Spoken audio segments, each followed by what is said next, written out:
सभी को नमस्कार। आज अभिव्यक्ति और माध्यम के अंतर्गत रचनात्मक लेखन के बारे में हम अध्ययन करेंगे। सीबीएसई द्वारा नए पाठ्यक्रम के अनुसार आपके प्रश्न पत्र में प्रश्न संख्या 3 का जो टॉपिक होगा वो होगा दिए गए नए और अप्रत्याशित विषयों में से किसी एक विषय पर रचनात्मक लेखन।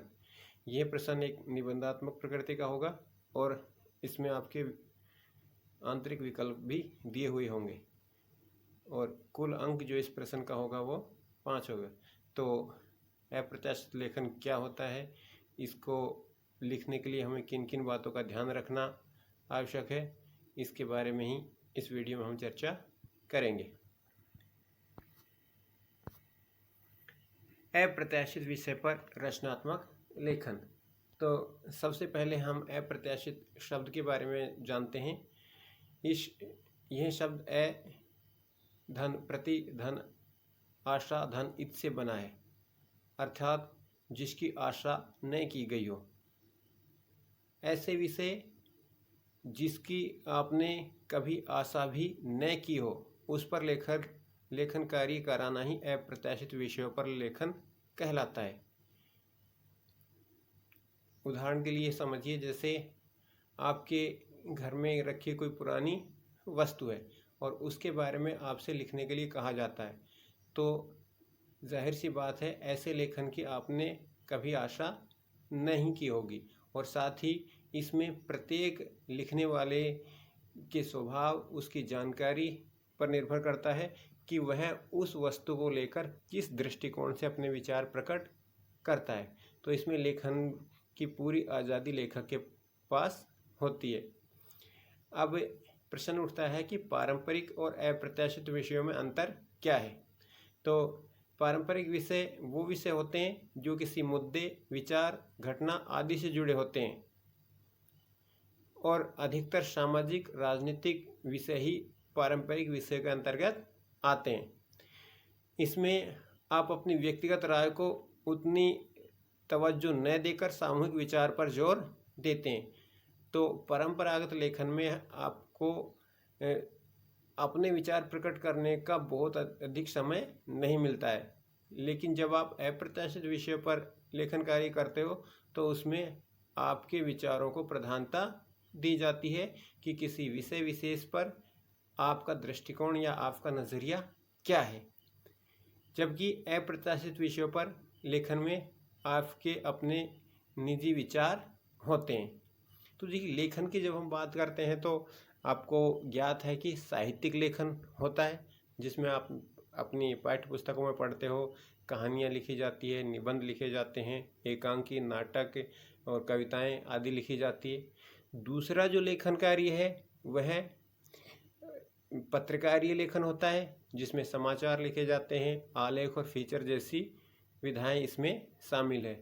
ये जो अप्रत्याशित विषय पर लेखन है वो इन तीनों से भिन्न है और भिन्न इस रूप में है कि यह लेखन व्यक्तिगत विभिन्नता पर आधारित होता है। एक विषय को लेकर अलग अलग लिखने वाले के विचार बिल्कुल भिन्न हो सकते हैं, लेकिन अपना मौलिक नज़रिया इस लेखन के द्वारा लेखक का हमें देखने को मिलता है। अब प्रश्न उठता है कि यह अप्रत्याशित विषयों पर लेखन से लाभ क्या है। तो सबसे पहला लाभ तो यह है कि यह एक मौलिक रचना होती है। सामान्यतः जब निबंध लिखाए जाते हैं या किसी दूसरी विधा पर लिखवाया जाता है तो हम पूर्व में उसकी तैयारी कर लेते हैं या उसी विषय से संबंधित किसी दूसरे लेखक के लिखे हुए विचारों को हम महत्व देने लगते हैं। लेकिन अप्रत्याशित विषय अपनी प्रकृति से ही ऐसे होते हैं कि इसमें लिखने वाले के अपने मौलिक विचार ही हमें देखने को मिलते हैं। दूसरी बात हम इसकी करें तो इसमें अपने विचारों को किसी तर्क विचार के माध्यम से पुष्ट करने की कोशिश की जाती है। और तीसरा, इसके लेखन कौशल में अत्यधिक विकास होता है। हमारी जो लिखने का अभ्यास है वह भी इससे बढ़ता है। और चौथा, इससे भाषा पर आपकी अच्छी पकड़ बनेगी। किस तरीके से अपने भावों, अपने विचारों को लिखकर बेहतरीन तरीके से प्रकट किया जाए, इस बात का पता भी अप्रत्याशित विषय पर लेखन से हमें ज्ञात होता है। और पांचवा, यदि हम इसके लाभ की बात करें तो अप्रत्याशित विषयों पर लेखन कम समय में अपने विचारों को संकलित कर उन्हें सुंदर और सुघड़ ढंग से अभिव्यक्त करने को हमें एक चुनौती देता है कि कम समय में यदि आपको किसी विषय विशेष पर अपने विचार प्रकट करते हैं तो सबसे बेहतरीन और व्यवस्थित तरीके से किस तरीके से आप अपनी बात को लिखकर प्रकट करेंगे। ऐसी चुनौतियों का सामना करते समय दृढ़ व्यक्तित्व वाले व्यक्ति हम बन पाएंगे। इस तरीके से अप्रत्याशित विषयों पर लेखन हमारे व्यक्तित्व के विकास के लिए भी आवश्यक हो जाता है। अप्रत्याशित विषयों पर लेखन को प्राथमिकता क्यों, इस पर हम अगर बात करें तो हमें, आपको पता है कि जब भी कुछ लिखने के लिए दिया जाता है तो हम या तो निबंध की पुस्तकें खंगालते हैं या इंटरनेट पर गूगल में सर्च करके ये जानने की कोशिश करते हैं कि इस विषय से जुड़ी हुई सामग्री में से कौन कौन सी चीज़ें हम वहाँ से कॉपी कर सकते हैं या उसकी नकल उतार सकते हैं, या फिर दूसरे व्यक्तियों से सलाह मशवरा करते हैं, दूसरे के विचार उस विषय पर जानने की कोशिश करते हैं। लेकिन जब बात अप्रत्याशित विषयों पर लेखन की होती है तो इसमें इन सभी दूसरी सहायक वस्तुओं की सीमाएं हैं वो सीमित हो जाती है। इसमें लिखने वाले व्यक्ति के अपने विचार और अपनी भावनाओं को ही सबसे ज़्यादा तरजीह या महत्व दिया जाता है, क्योंकि ऐसे विषय न तो निबंध की किताबों में, न तो इंटरनेट पर, और न ही अनुभवी व्यक्तियों के अनुभव से प्राप्त होते हैं। ये हमारी अपनी सामाजिक मानसिक उपज होती है और आत्म अनुभव पर आधारित होती है।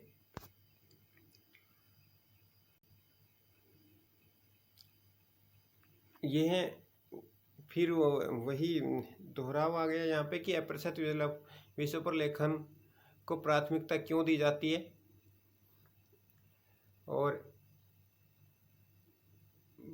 अगला बिंदु अगर हम देखें तो बताया गया है कि क्या अप्रत्याशित विषयों पर लेखन कोई निश्चित रूप लेता है, यानी उनके लिखने का कोई निश्चित प्रारूप या तरीका होता है।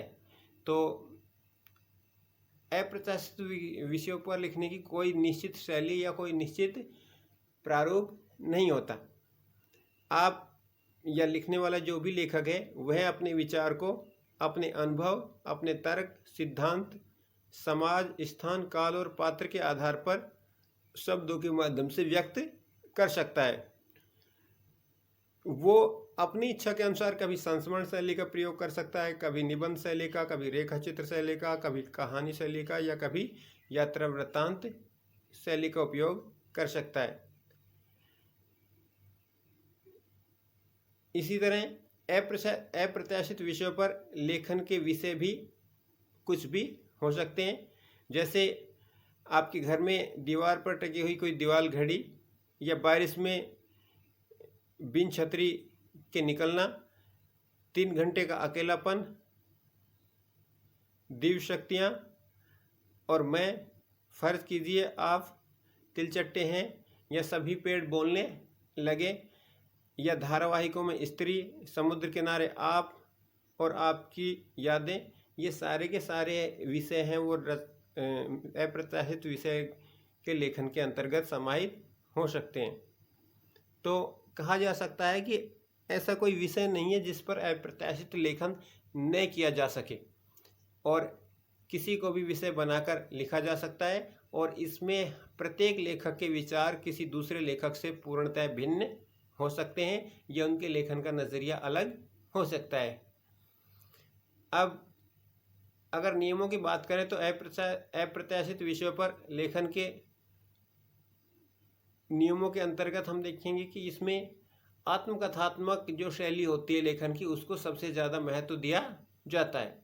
इसलिए इसमें मैं शैली का प्रयोग कर सकते हैं, और अलग अलग एंगल से, यानी अलग अलग कोणों से आप उस विषय पर विचार कर सकते हैं। हो सकता है एक लिखने वाला लेखक है, उसका सोचने का नज़रिया कुछ अलग हो उसी विषय के बारे में, जबकि दूसरे लेखकों का उनसे भिन्न हो। इसी तरह विवरण और विवेचन ये सुसंबद्ध और सुसंगत होना चाहिए। आगे भी इस पर हम विस्तार से बात करेंगे कि जो भी विचार विषय से संबंधित व्यक्त किए जाएं वो है व्यवस्थित रूप से होने चाहिए। और अन्य लेखन की भांति इसमें भी भाषाई शुद्धता पर विशेष ध्यान देने की आवश्यकता है। अब सामान्य रूप से हम देखते हैं कि आजकल या वर्तमान में जो मौखिक अभिव्यक्ति का दायरा है वह बढ़ता जा रहा है और लिखित रूप में व्यक्त करने की जो प्रवृत्ति है वह धीरे धीरे हमें कम देखने को मिलती है या वो कहीं न कहीं पीछे छूटती जा रही है। तो उसी लेखन की चुनौतियों के बारे में हम पहले बातें करते हैं कि जिन विचारों को कह डालना हमारे लिए बिल्कुल कठिन नहीं होता, उनको लिखने का निमंत्रण एक चुनौती की तरह हमें लगता है। और उसका कारण ये है कि अधिकांश लोगों को लिखकर अभिव्यक्त करने का अभ्यास ही नहीं होता है और अभ्यास के हर मौके को हम रटंत पर निर्भर होकर गंवा बैठते हैं। तो इस बात के अवसर हमें कम मिलते हैं कि अपनी बात को लिखकर प्रकट किया जाए। तो और जहां हमें ये अवसर मिलते हैं, उदाहरण के लिए समझ लीजिए कि गृह कार्य में हमें ये अवसर मिलता है कि हम किसी प्रश्न विशेष के उत्तर के बारे में हमारी अपनी जानकारियाँ क्या है, हमारे अपने जो विचार है वह उस प्रश्न के मौलिक उत्तर देने में क्या है, उसमें हम क्या करते हैं किसी दूसरी जगह से उसका अनुकरण करके या उसको कॉपी करके या रटकर उत्तर देने की कोशिश करते हैं। तो मौलिक रूप से हमारे लिखने की जो क्षमता है उसका ह्रास हो जाता है, उसमें कमी आ जाती है। रटंत का मतलब है दूसरों के द्वारा तैयार की गई सामग्री को जो कि का तो प्रस्तुत कर देने की कटेन या जिसको हम बुरी लत कहते हैं। लेखन से आज से भाषा के सहारे किसी चीज़ या घटना का विचार करने और उस विचार को व्याकरणिक शुद्धता के साथ सुसंगठित रूप में व्यक्त करना।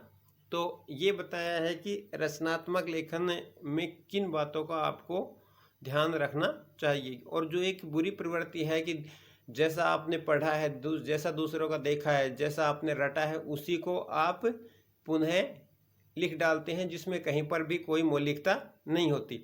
तो यहाँ पर मानना है कि जो विचार है, जो घटना है या जिस विषय पर लिखने को आपको कहा गया है वह व्याकरण की दृष्टि से शुद्ध हो और सुसंगठित हो, अर्थात उसमें एक तारतम्य हमें देखने को मिले। जो विचार है वो परस्पर एक दूसरे से गुथे हुए होने चाहिए। ठीक इसी तरह अगर अप्रत्याशित लेखन के विषय की आवश्यकता है कि ज़रूरत क्या है कि आज के समय में हमें इस तरह से अप्रत्याशित विषय का अभ्यास कराया जाए, तो उसके बारे में बताया गया है कि किसी विषय पर उसके विभिन्न आयामों पर विचार करने और उसे व्यक्त करने की प्रक्रिया निबंध के चिर परिचित विषयों के साथ आमतौर पर घटित नहीं हो पाती। निबंध लेखन आपको पता है पहले पाठ्यक्रम में समाहित था, उसके बाद अनुच्छेद लेखन को लागू किया गया। लेकिन आपको पता है इन विधा में या इन टॉपिक्स पर जब हम लिखते हैं तो हमारे पूर्व से पठित ज्ञान है या हमने पूरा उस संबंधित विषय के बारे में जो हमने जानकारी थी हम उसी को ही पुनरावृत्ति के रूप में लिख देते हैं, कुछ जोड़कर या कुछ घटाकर। तो ये जो चिरपरिचित शैली है उसको हतोत्साहित करने के लिए और सृजनात्मक लेखन के अंतर्गत मौलिक रूप से अपने भावों को प्रकट करने का अवसर देने के लिए अप्रत्याशित विषय के लेखन की बहुत अधिक आवश्यकता है। और आयाम यानी डायमेंशन यानी अलग अलग डायमेंशन से लिखने वाला जो लेखक है वो अपने विचार प्रकट कर सकता है। और हो सकता है कि एक लेखक का नज़रिया किसी दूसरे लेखक से बिल्कुल ही उस विषय के बारे में अलग हो, क्योंकि उन पर तैयार शुदा या जिसको हम कहते हैं रेडीमेड सामग्री प्रचुर मात्रा में उपलब्ध रहती हैं। आप निबंध किसी विषय पर लिखते हो तो उससे मिलते जुलते विषय आप पढ़ते हो और बहुत सारी सामग्री आपको पहले से ही तैयार मिलती है, जिसको आप नकल करते हुए आप एक दूसरा निबंध लिख लेते हैं और हम कुछ नया सोचने लिखने की जहमत उठाने के बजाय उसी सामग्री पर निर्भर हो जाते हैं। तो निबंध लिखते हैं, बहुत कुछ हमारी जानकारी पहले से उन निबंध के बारे में होती है, तो हम कुछ नया करने, नया सोचने या नया लिखने की कोशिश नहीं करते। जबकि अप्रत्याशित विषयों में सबसे ज़्यादा जो महत्व दिया जाता है वो है यही है कि एक विषय के बारे में लिखने वाला नए ढंग से उसके बारे में विचार करे और नए दृष्टिकोण से उसके बारे में सोचे और लिखे। मौलिक प्रयास और अभ्यास को बाधित करने वाली यह निर्भरता हमारे अंदर लिखित अभिव्यक्ति की क्षमता विकसित नहीं होने देती है। इसलिए ज़रूरी है कि परंपरागत विषय को छोड़कर नए तरह के विषय पर लिखने का अभ्यास किया जाए। तो पहले ये पाठ्यक्रम में नहीं होता था, तो नए तरह के विषय पर लेखन का अभ्यास जिसमें लिखने वाले को पूर्णतः आज़ादी हो कि वह अपने विचारों को स्वाभाविक तरीके से प्रस्तुत कर सके। यह अभ्यास हमें अभिव्यक्ति के अधिकार का पूर्णतः उपयोग कर पाने की सामर्थ्य देगा। और आपको पता है कि अभिव्यक्ति का आधार हमारे संवैधानिक प्रावधानों के अंतर्गत भी एक मौलिक अधिकार है। तो लिखित रूप में किस तरीके से आप अपने विचारों को बेहतरीन तरीके से व्यक्त कर सकते हैं, इस बात का अवसर भी हमें अप्रत्याशित विषयों पर लेखन के अंतर्गत मिलता है। अप्रत्याशित विषय का लेखन का विषय और लेखन प्रक्रिया के बारे में हम बात करेंगे कि इनके विषय कौन कौन से हो सकते हैं। पूर्व में भी हमने बात की है, उसी को हम यहाँ पर विस्तार से देखेंगे। और उसके लेखन का ढंग या प्रोसेसिंग क्या होती है, उसको लिखने के समय हमें किन किन बातों का ध्यान रखना आवश्यक होता है। तो बात करते हैं कि अप्रत्याशित विषयों की संख्या अपरिमित है, यानी उसकी कोई निश्चित सीमा नहीं है। छोटे से छोटे विषय को लेकर और किसी भी बड़ी वस्तु पर यह लिखा जा सकता है। जैसे आपके सामने हमने बात की थी, दीवार घड़ी है, आपके घर के टेलीविज़न है या कोई पुरानी मेज़ या कुर्सी है, उनको विषय बनाया जा सकता है। या फिर दीवार में बाहर की ओर खुलता झरोखा, कुछ भी इसके विषय हो सकते हैं। ऐसे विषय भी हो सकते हैं जिनमें इसके मुकाबले खुलापन थोड़ा कम हो और फोकस अधिक स्पष्ट हो। तो ये जो विषय हैं, ये ऐसे विषय हैं जिनमें आप अपने विचारों को स्वतंत्र रूप से लिख सकते हैं। इसमें आपको अपने निजी विचारों को प्रकट करने की ज़्यादा आज़ादी होती है। जबकि अप्रत्याशित लेखन के अंतर्गत कुछ विषय ऐसे हो सकते हैं जो किसी सामाजिक या सांस्कृतिक विषय से मूलतः जुड़े हुए रहते हैं, और ऐसे में आपको वो खुलापन कम देखने को मिलेगा। जैसे विषय दिया गया है कि टीवी धारावाहिकों में स्त्री बहुत ज़रूरी है, शिक्षा इत्यादि ऐसे विषय हैं जहाँ पर बहुत ही सीमित रूप में आप अपने विचारों को प्रकट कर सकते हैं। उसमें दूसरे दृष्टिकोण को ज़्यादा महत्व दिया जाता है। ये विषय अलग अलग प्रकृति के आपको तार्किक और विचार प्रक्रिया में उतरना पड़ता है इनको व्यक्त करने के लिए। कोई थोड़ी बारीकी से पुनः संकलित करते हुए एक व्यवस्था में ढाल दे, कोई अपनी स्मृतियों को खंगालने के लिए आपको प्रेरित करता है। ये विषय पर निर्भर करता है कि उस विषय पर लेखन कार्य कैसे किया जाए। कुछ विषय ऐसे होते हैं, उनकी प्रकृति ऐसी होती है जो आपको तार्किक यानी लॉजिकल थिंकिंग के लिए आपको प्रोत्साहित करते हैं। तो कुछ विषय ऐसे होते हैं जिसको आपको अपनी स्मृतियों को, अपनी यादों को पुनः से खंगालते हुए उस पर लेखन कार्य करना होता है। तो कुछ विषय ऐसे होते हैं जिसमें आप अपनी रुचियों को बेबाकी से बयान करते हैं। तो ये विषय के अनुरूप है कि उसके लिखने की शैली किस तरह की होगी। कुछ विषय ऐसे हो सकते हैं जो अनुभव को सैद्धांतिक नज़रिए से जांचने परखने के लिए आपको उकसाता है कि जो आपके जीवन का अनुभव है उसका सैद्धांतिक पक्ष क्या हो सकता है, उसके बारे में आपको लिखने के लिए प्रेरित करता है। इन आवश्यकताओं को ध्यान में रखते हुए आप जो लिखेंगे वह कभी निबंध बन पड़ेगा, कभी संस्मरण, कभी रेखा चित्र की शक्ल लेगा, तो कभी यात्रा वृत्तांत की। इसलिए हम उसे सामान्य नाम देंगे लेख, ताकि ऐसा न लगे कि किसी विधा विशेष पर लिखने का दबाव पड़ रहा है, कि आपको कहा जा रहा है कि आपको अमुक विधा के अंतर्गत ही अपने विचार लिखने हैं, आपको निबंध लिखना है या संस्मरण लिखना है या रिपोर्टाज लिखना है। हर तरीके के लेखन की आपको आज़ादी होती है, इसलिए उनको सामान्य रूप से लेख का एक नाम दे दिया गया है। तो अप्रत्याशित लेखन में अलग अलग जो गद्य की विधाएं हैं उन सबके प्रारूप को समाहित किया जा सकता है। अप्रत्याशित विषय पर लेखन एक खुले मैदान में भागदौड़ उछलकूद करने और निर्बाध कुलाचे भरने की छूट की तरह होता है। जैसे एक बहुत बड़ा मैदान है और आपसे कहा जाए कि आप इसमें जिस तरीके से भागना, दौड़ना, उछलना, कूदना चाहें, वो उसकी आपको पूरी आज़ादी होती है। ठीक वैसा ही हमें अप्रत्याशित विषय पर देखने को मिलता है कि लेखक किस दृष्टिकोण से, किस बात पर फोकस करते हुए उस विषय पर अपना विचार प्रकट करना चाहता है, इस बात की पूरी आज़ादी लेखक को दी जाती है, बशर्ते वो विचार प्रकट करने का जो ढंग है वह सामंजस्यपूर्ण हो, तालमेलपूर्ण हो, एक दूसरे से गुथे हुए हों।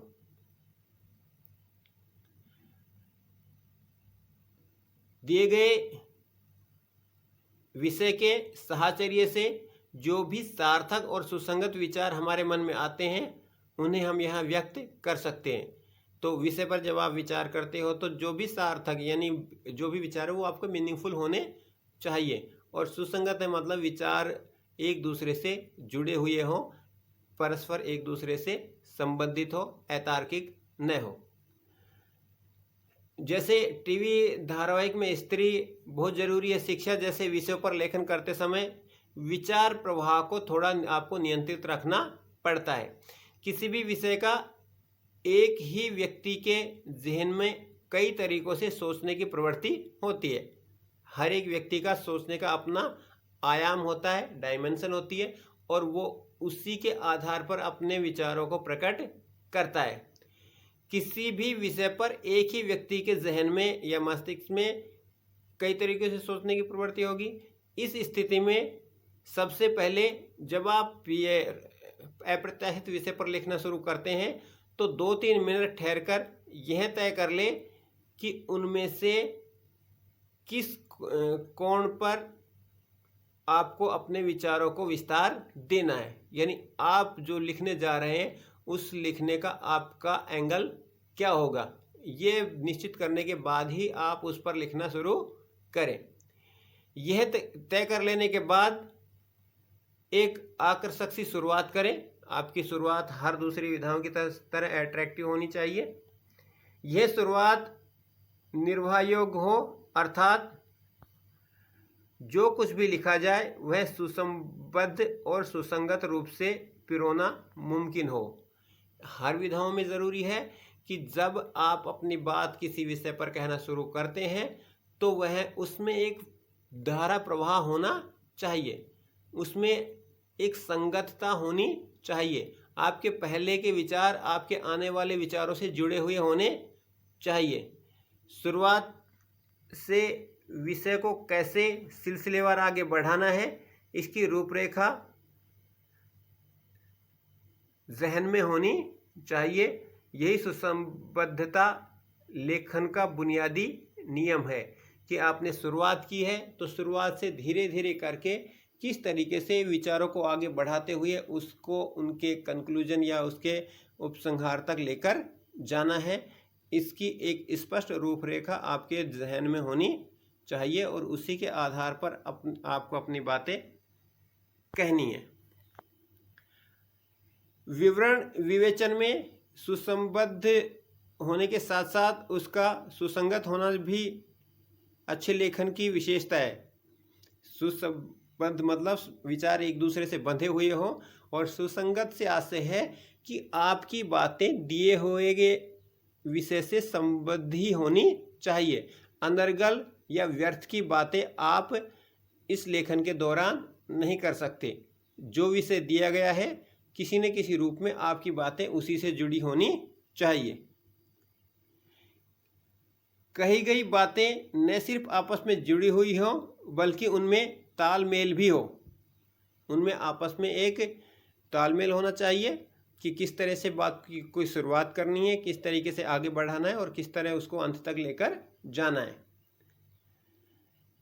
यदि कही गई बातें आपस में एक दूसरे का खंडन करती है या उसमें तालमेल न हो तो यह लेखन का ही नहीं, किसी भी तरह की अभिव्यक्ति का एक अक्षम्य दोष माना जाता है। और अक्सर जो त्रुटियां, गंभीर त्रुटियां हमें देखने को मिलती है लेखन में, वो ये हैं कि जब लेखक अपने विचार प्रकट करना शुरू कर देता है तो उसमें शुरुआती और बाद के विचारों में कोई तालमेल नहीं होता, या अभिव्यक्ति का जो ढंग है या जो तरीका है वह बहुत ही असंगत होता है।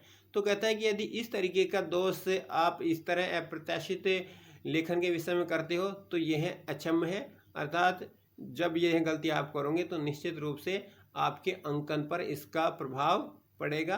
तो इस तरह की त्रुटियों से आपको विशेष रूप से सतर्क रहना है। सामान्यतः दूसरी विधाओं में मैं शैली का प्रयोग वर्जित होता है, लेकिन यहाँ हम बात कर चुके हैं कि आत्मकथात्मक वाली जो मैं शैली है उसका बेरोक टोक प्रयोग हमें देखने को मिलता है। अब यहाँ पर एक उदाहरण देकर इस विषय को स्पष्ट करने की कोशिश की गई है कि मान लीजिए कि दीवार घड़ी है जो आपके घर में, उस पर आपको अप्रत्याशित विषय के लेखन के अंतर्गत लिखने के लिए कहा जाता है। तो यहाँ पर दीवार घड़ी 1, 2, 3 करके ऐसे 3 उदाहरण दिए गए हैं और ये तीनों उदाहरण देकर यह बात स्पष्ट करने की कोशिश की जा रही है कि एक ही विषय पर किस तरीके से 3 लेखकों का लिखने का जो ढंग है, लिखने का जो नज़रिया है, वो बिल्कुल अलग किस तरीके से हो सकता है। तो यहाँ पर हम अलग अलग जो लिखा गया है उसमें देख लेते हैं। दीवार घड़ी 1 के बारे में ये बहुत ही संक्षिप्त में लिखा गया अप्रत्याशित लेखन है। इसको हमें और अधिक विस्तार देना चाहिए लिखते समय, क्योंकि आपको पता है कि ये 5 अंकों का प्रश्न होगा और 5 अंक से आशय निबंधात्मक प्रश्न, तो आपकी शब्द सीमा लगभग 150 शब्दों तक हो सकती है। तो दीवार घड़ी 1 में देखिए, उसे देखते ही किसी फिल्म का एक खूबसूरत सा दृश्य याद आता है। घड़ियों की एक दुकान में नायक नायिका की मुलाकात होती है। हर तरफ भांति भांति की घड़ियाँ टंगी हैं। बारह बजने ही वाले हैं। जो ही नायक कुछ कहना चाहता है और वह कुछ बड़ा ही मनमौजी है, घड़ियों की सुइयां 12 पर पहुंच जाती है और एक एक कर सारी घड़ियों से 12 बार घंटी बजने की आवाज़ उठने लगती है। अगले कुछ सेकंड तक ऐसा संगीतमय शोर गूंजता रहता है कि नायक हकलाकर चुप रह जाता है। घड़ियों ने मानो उसका मंच ही छीन लिया हो। फिर नायक नायिका दोनों इस मधुर विडंबना पर मुस्कुराते हुए एक दूसरे को देखते रह जाते हैं। यह खूबसूरत दृश्य मेरी याददाश्त में उसी तरह टंगा है जिस तरह दीवार पर घड़ी टंगी होती है। यह कितना अजीब है कि जो प्रतिक्षण समय के बीते जाने पर टकटकी लगाए रखता है, वही स्मृतियों के रूप में हमारे भीतर समय को कहीं स्थिर भी कर देता है। तो दीवार घड़ी 1 में किसी लेखक के ये अपने विचार है और आपने देखा होगा कि ये एक अलग दृष्टिकोण से, एक अलग नज़रिए से व्यक्त किए हुए विचार है, लेकिन जो जिस तारतम्य और सुसंगतता की हम बात कर रहे थे वो दोनों ही चीज़ें हमें यहाँ पर देखने को मिल रही है। दूसरी लेखक ने जो दीवार घड़ी पर लिखा है वह देखिए और देखिए कि किस तरीके से वो पहले वाले लेखक से भिन्नता रखते हैं।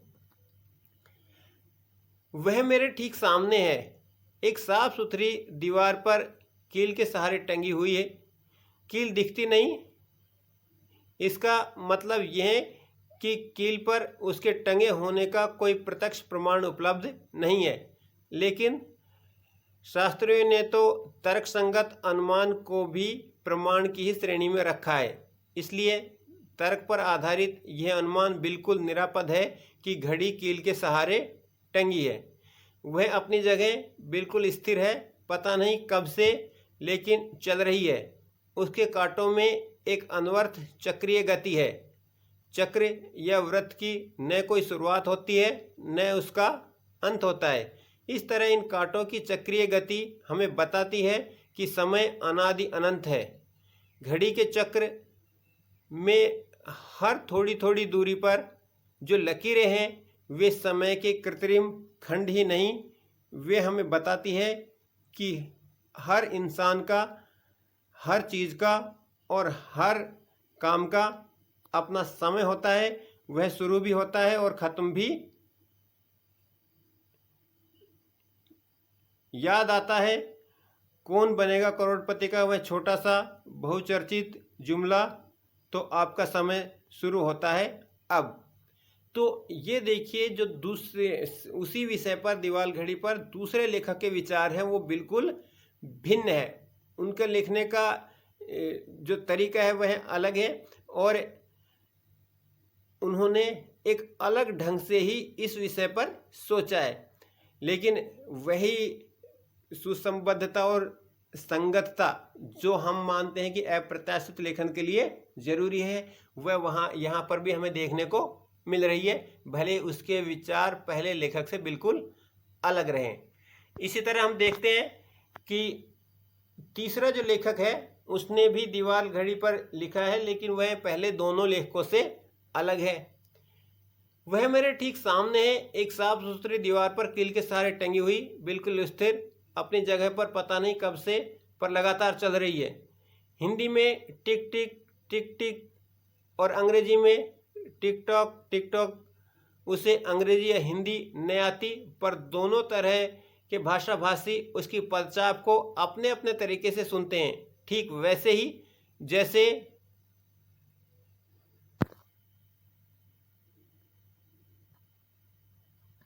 कुत्तों को अंग्रेजी या हिंदी नहीं आती, पर अंग्रेजी समाज के लिए वह बाऊ बाऊ करता है और हिंदी समाज के लिए भों भों।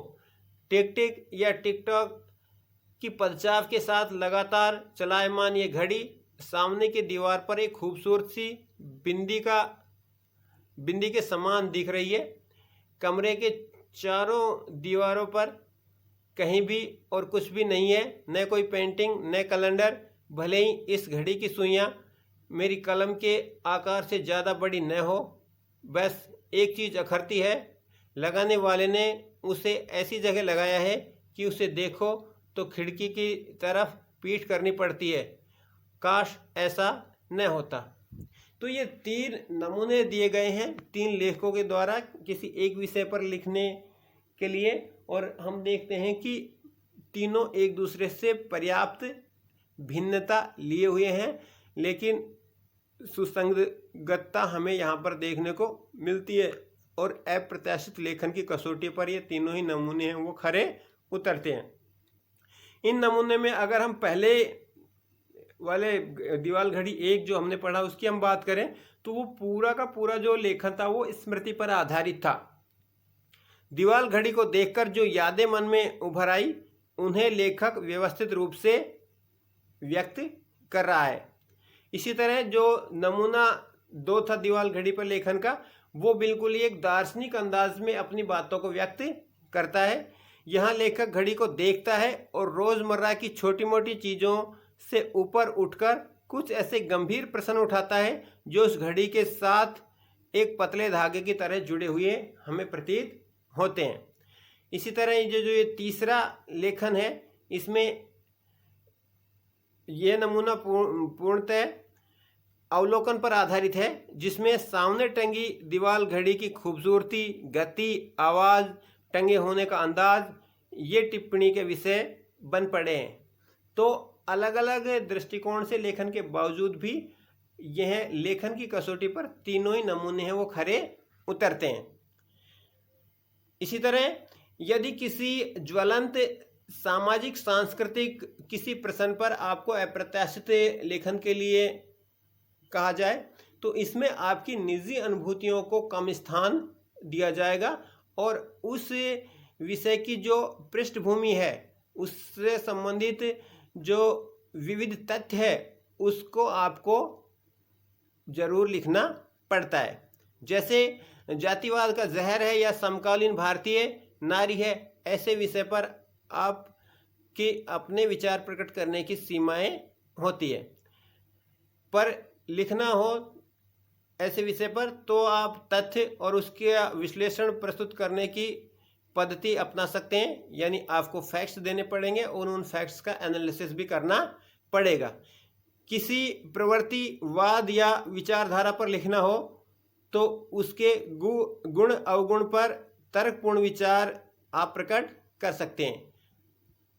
कोई एक निश्चित आइडियोलॉजी है, सिद्धांत या विचारधारा है, ऐसे विषय पर अप्रत्याशित विषय लेखन के अंतर्गत आपको दिया जाएगा। तो आप उस विचारधारा में कौन कौन से गुण महसूस करते हैं या कौन कौन सी कमियां आपको उसमें देखने को मिलती है, उसके आधार पर आप अपने विचार प्रकट कर सकते हैं। जो दीवाल घड़ी के तीनों नमूने से अलग होंगे, क्योंकि यहाँ पर विषय ऐसा दिया गया था दीवाल घड़ी के रूप में जहाँ पर लेखक को पूरी आज़ादी थी अपनी बात को कहने के लिए। लेकिन जो ये सामाजिक और सांस्कृतिक विषय पर लेखन के लिए दिया जाता है, इसमें आपको तथ्यात्मकता या विश्लेषणात्मकता की क्षमता पर ज़्यादा बल देना पड़ेगा। अतः आप अपनी सुविधा और विषय की मांग के अनुसार अपने तरीके का चुनाव कर सकते हैं। यहाँ पर एक नमूना वो ज्वलंत मुद्दे से संबंधित भी दिया गया है कि ज्वलंत या कोई भी बर्निंग इश्यू है, उस पर आपको जब निबंध ये अप्रत्याशित लेखन अगर लिखना है तो ठोस विश्लेषण और स्पष्ट राय आपको जरूर कायम कर लेनी चाहिए। तो ये एक नमूना देख लीजिए उदाहरण के रूप में। ज्वलंत एक मुद्दा है, जातिवाद किस तरीके से हमारे समाज के लिए घातक है, उसी पर ये टॉपिक दिया गया है, जातिवाद का जहर। इस पर आपको अप्रत्याशित विषय के अंतर्गत लिखना है। तो किस बातों को आपको या किन तथ्यों का आपको विश्लेषण करते हुए अपनी बात कहनी है वो समझिए। जहर जीवित शरीर को मौत की नींद सुला देता है, और अगर शरीर की प्रतिरोध क्षमता के कारण वह ऐसा न कर पाए तब भी शरीर की व्यवस्था में भयंकर उथल पुथल मचाकर उसे अशक्त और बीमार तो बना ही देता है। मानव समाज के जीवित शरीर में जातिवाद ने ऐसे ही जहर का काम किया है। हमारे जिन पुरखों ने कर्म के आधार पर वर्ग तय किए थे, उन्होंने सोचा भी नहीं होगा कि कल को यह विचार जन्मना जाति व्यवस्था में परिणत हो जाएगा और इसके चलते गर्भ में शिशु के आते ही उसकी नीति तय हो जाया करेगी। उन्हें इस बात का शायद ही अंदाज़ा रहा हो कि वे जो बीज बो रहे हैं उससे ऐसा विश्व वृक्ष निकलेगा जो आगे हजारों सालों तक गैर बराबरी और शोषण उत्पीड़न का आधार बनकर समाज की तंदुरुस्ती का क्षय करता रहेगा। आज हम बड़े बड़े औद्योगिक संयंत्रों, तीव्र गति वाले परिवहन साधनों, स्वचालित उपकरणों, कंप्यूटर और इंटरनेट के युग में जी रहे हैं। फिर भी जन्म के आधार पर कुछ लोगों को अपना और कुछ लोगों को पराया मानने, कुछ को बड़ा और कुछ को क्षुद्र मानने की सदियों पुरानी परिपाटी कायम है। आए दिन अखबारों में इस तरह की खबरें पढ़ने को मिलती है कि फला गांव या कस्बे में किसी प्रेमी युगल को इसलिए मार डाला गया कि उन्होंने अलग अलग जातियों से होने के बावजूद साथ जीवन बिताने का सपना देखा था।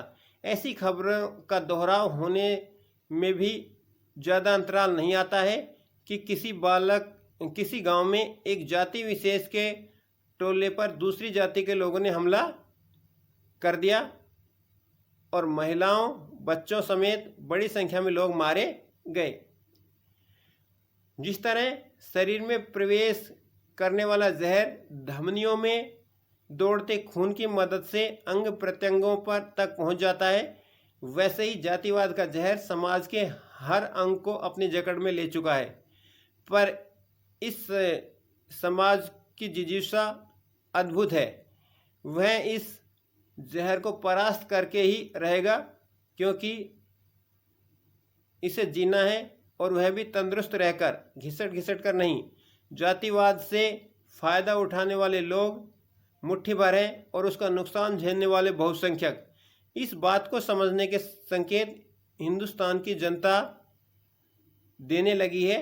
जिस दिन उसकी सोच पर पड़े सारे झोल को चीरकर यह साफ साफ दिखने लगेगी, उसी दिन इस मारक विष का सही उपचार शुरू हो जाएगा। तो ये एक जो ज्वलंत समस्या है भारतीय समाज में जातिवाद के जहर की, उसको लेकर लिखे गया अप्रत्याशित लेखन है। और हम देखते हैं कि इसमें लेखक ने समाज के अलग अलग दृष्टिकोण से विचार करते हुए इस समस्या के ऐतिहासिक जो पृष्ठभूमि है उसको छूने का प्रयास किया गया है, और उसके बाद उसको विस्तार देते हुए वर्तमान स्थिति को बयां किया गया है।